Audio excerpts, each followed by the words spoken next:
Hey, how you doing? This is Matthew, and this is another episode of 15 Minutes with. Today, joined with Markus Harvey. 15 Minutes with Markus Harvey. How lucky am I? Markus, how you doing?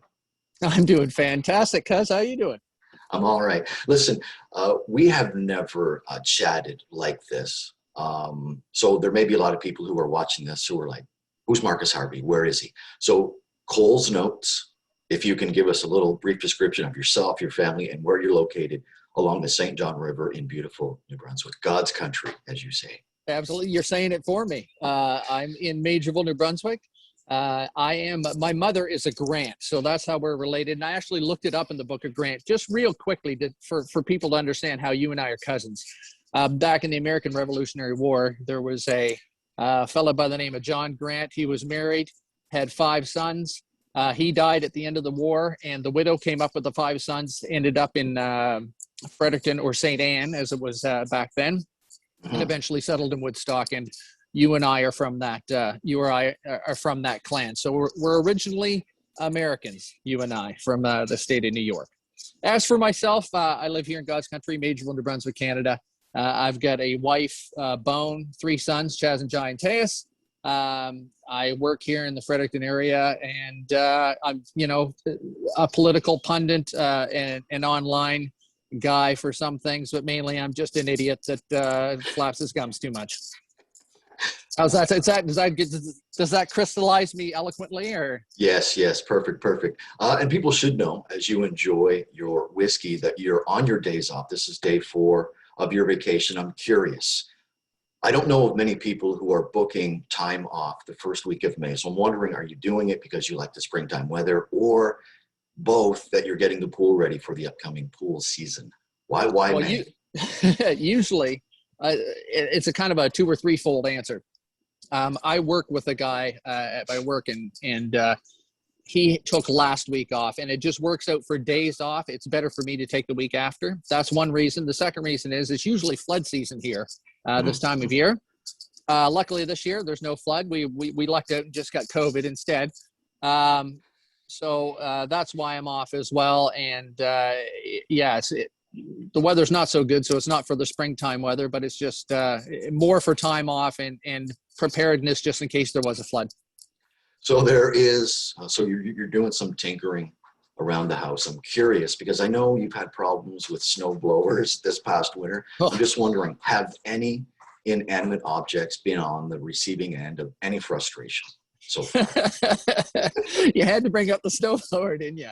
Oh, I had one of those third stage snowblowers, and listen, anybody out there who has a third stage snowblower is going like this right now, because those things are can I swear? Can I swear? Or are you going to bleep that No, out? just no F-bombs. Oh, well, there we go. That ruins everything. Those third stage snowblowers are friggin' terrible. And, if I had the opportunity that I could have thrown that thing in the river this year, I would have. As far as other inanimate objects, my children are pretty inanimate. I can't get them to do much work. They frustrate me constantly.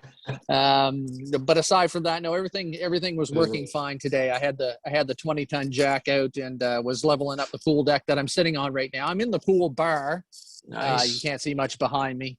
The frustration with the snowblower was the pinnacle of my frustrations with inanimate objects this past year, and rightfully so. The snowblower didn't work, so it was, although there should be motion with the thing, it was inanimate, so that was the cause of the frustration.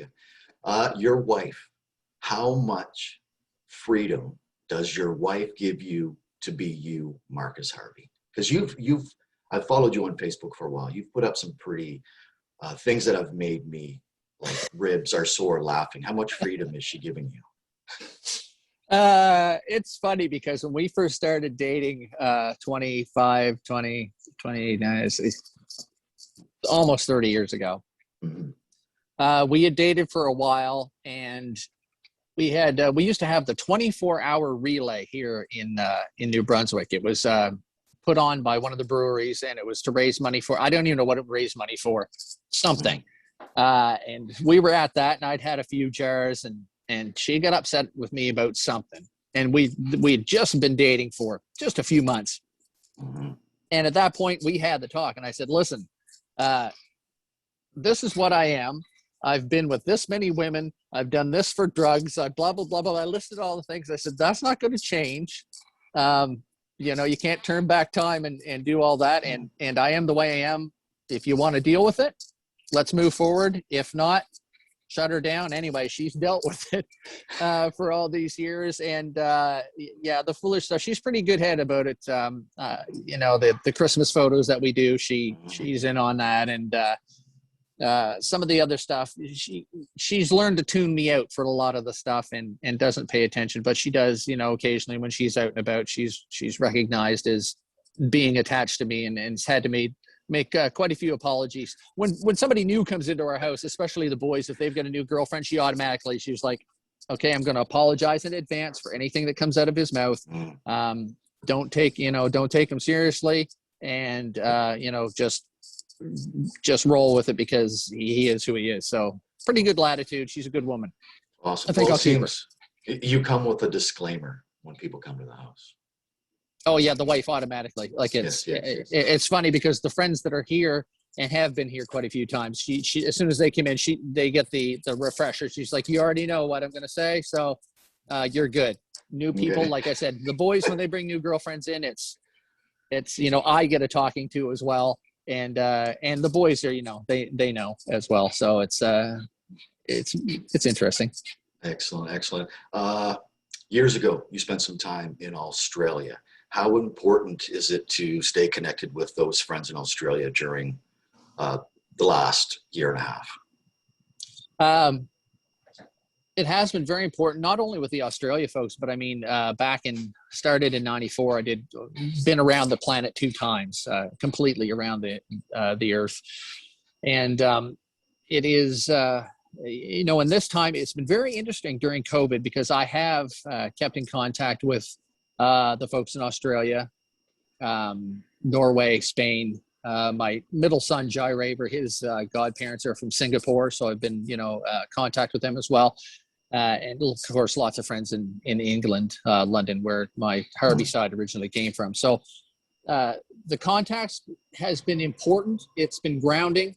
And it's also been interesting speaking to my friends around the world and the different ways that different governments and countries are handling the COVID crisis, and how quickly they expedite the vaccines and different measures and lockdowns and tracking and stuff like that. It's been important and interesting at the same time with that whole crowd.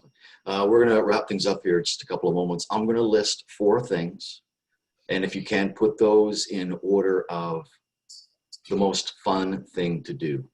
So I'm going to give you drinking whiskey, yelling at the river, photo shopping, or anything Star Wars.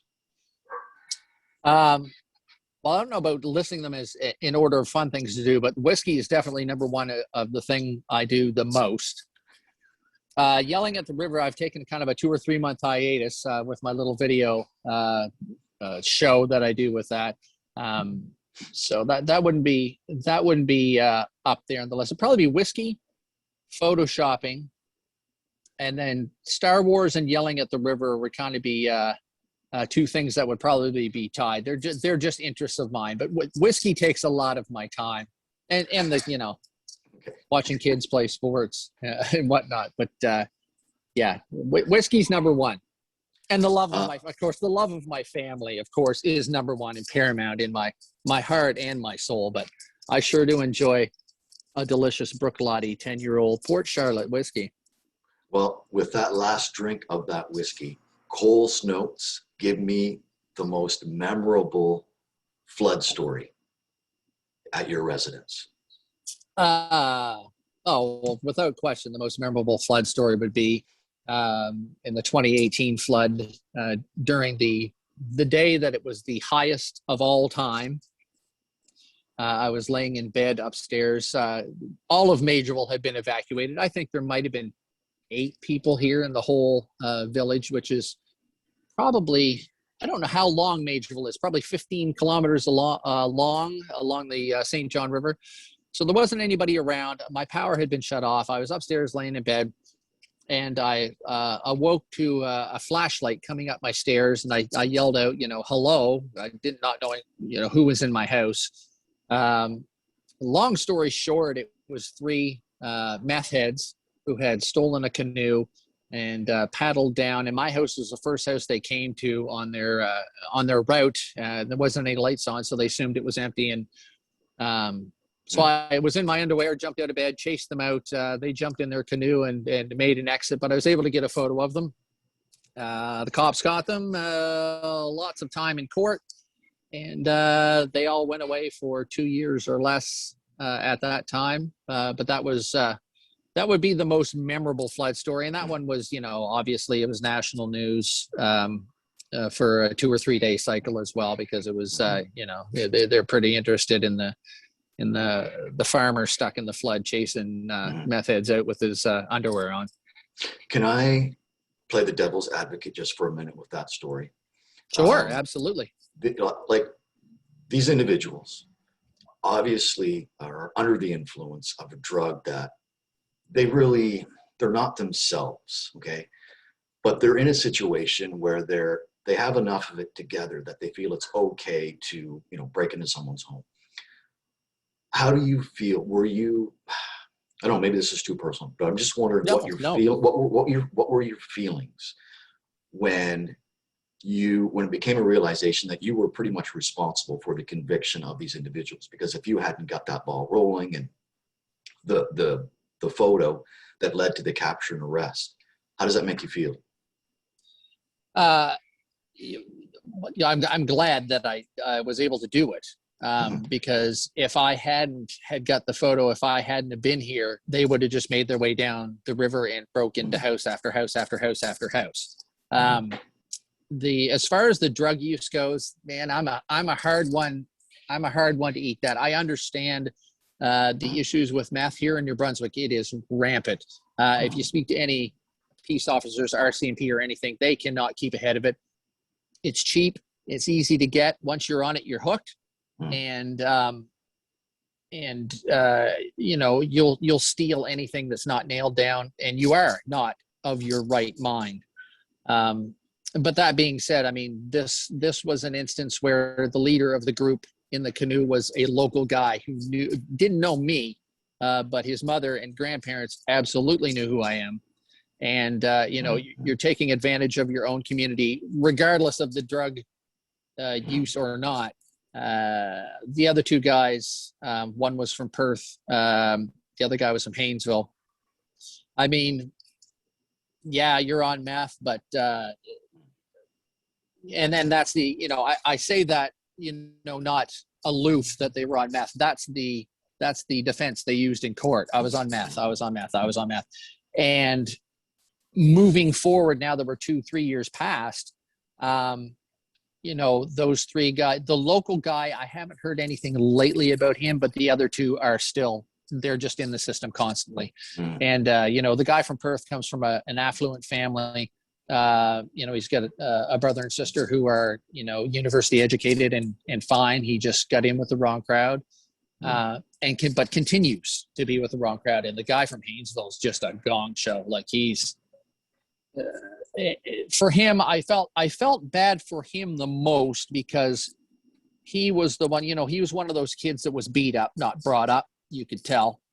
And he was the only one of the three that pled guilty before, we didn't have to go to court for it. So I had some respect for him for that. But, since that time, he has been just bad news. So as far as getting the convictions, you know what I mean? Like, for a couple of them, well, I think for all three of them, actually, it was the longest sentences they'd ever had. So I'm glad that I went through with it and we got it done. My hope would have been a better result and a better learning curve for them having to go to jail for a while. But unfortunately, with meth, it's one of those things where once you're hooked, it's really, really hard to get away from and to straighten yourself out. Yeah. I'm going to end it, but I don't want to end it on that. So I'm just wondering, a recommendation. Jen and I are watching a show right now with Kevin Bacon called City on a Hill. If you were to recommend something for someone to binge watch, what would you recommend? All the ones that everybody else has already said. Yellowstone obviously is a good one. I'm a big fan of Bosch. Don't ask me what platforms these are on, Amazon, Netflix, or whatever.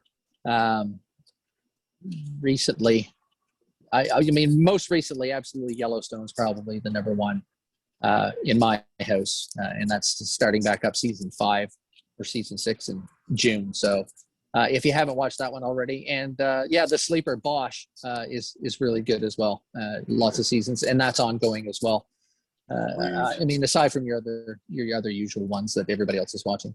Yeah, awesome. Listen, I so appreciate you taking the time out of your vacation day number 4 to sit back, relax with some whiskey. Going back to jacking up the deck. Is that what you're doing?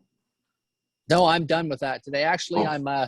I'm going to go in and fill out my wife and I got set up to get our COVID vaccine this Friday. So that's kind of big news. So we're set up to get that. I've got to fill out the consent form. So I'm going to go in the house, probably have some lunch and fill out the consent form for that. We're going to go get jacked up with some delicious Pfizer COVID vaccine on Friday. And to all your viewers out there and anybody who's hesitant or whatever, don't be a dumbass. Get out there, get the jab, get the shots in your arms. Let's get back to a spot where if I want to come out and visit you out west, I can just get on a plane and do it without fear of killing myself. Absolutely. Absolutely. Markus, thanks for hanging out. This was supposed to be 15 minutes with. I don't know if any of this is going to end up on the cutting room floor. I may just air the whole thing. How long have we gone? I haven't even been paying attention. We're at 30 minutes here now, so we are. Holy mother of God. Yeah, you're going to have to edit some of this out. I don't know. Two Maritimers talking. It's all good. Thanks, Markus. No problem at all. Thanks for having me, and we'll do it again sometime. All right. Take care.